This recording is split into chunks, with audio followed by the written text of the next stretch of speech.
So I don't believe that Islam is the black man's original religion. I mean, I know I can go into Nigeria and we can look up Allah and we can see that it's a female deity, a womb deity, and it makes sense because when the Muslims chant "A'udhu billahi minash shaitanir rajim, Bismillah ar-Rahman ar-Rahim," when they say that, and we understand the trilateral root, the R, H, and M, then we are not seeking refuge in Allah's yielding ability and mercy from that thing of clay called Satan.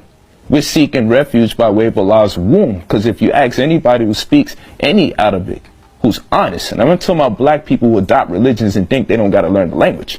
You ask them about Rahim or Rahum. You ask them about the trilateral root, the R, the H, and the M, or the three-part verb. And you ask them, does it mean womb? And they say, yeah, but by womb, we mean you get your mercy through the womb symbolically, so that's why we made the word mercy. But if you ask, what does the word mean? Womb. So then you seeking refuge by way of Allah's womb, which make Allah what? A female, which is why they have a feminine rendition of it called Alat, right? But we'll move forward. If we go to the older cultural paradigm that pre-exists Islam, we're going to find that there's a Allah that is a female deity of the womb. But if man had to find out that his God was a woman, what would he do with his chauvinism? What would he do with his misogyny?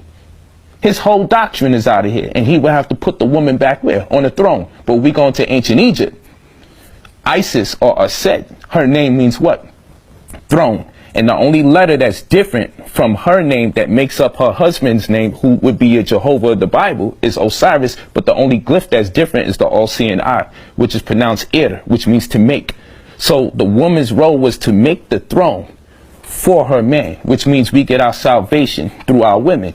And all the ancient black paradigms made subscriptions to identifying the woman as the most integral part of our existence. That's where we become gods.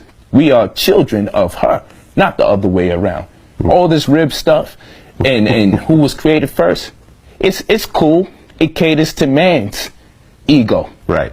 Okay? It caters to man's ego. But if we go into our original archetype of conception via Africa, we're going to see, no matter if you make Allah be the merciful, and then we see you mistranslating our mercy we get from Allah, and it's the womb from Allah, then like, if Allah got a womb, then what we going to do with that? You feel what I'm saying? I went to Egypt.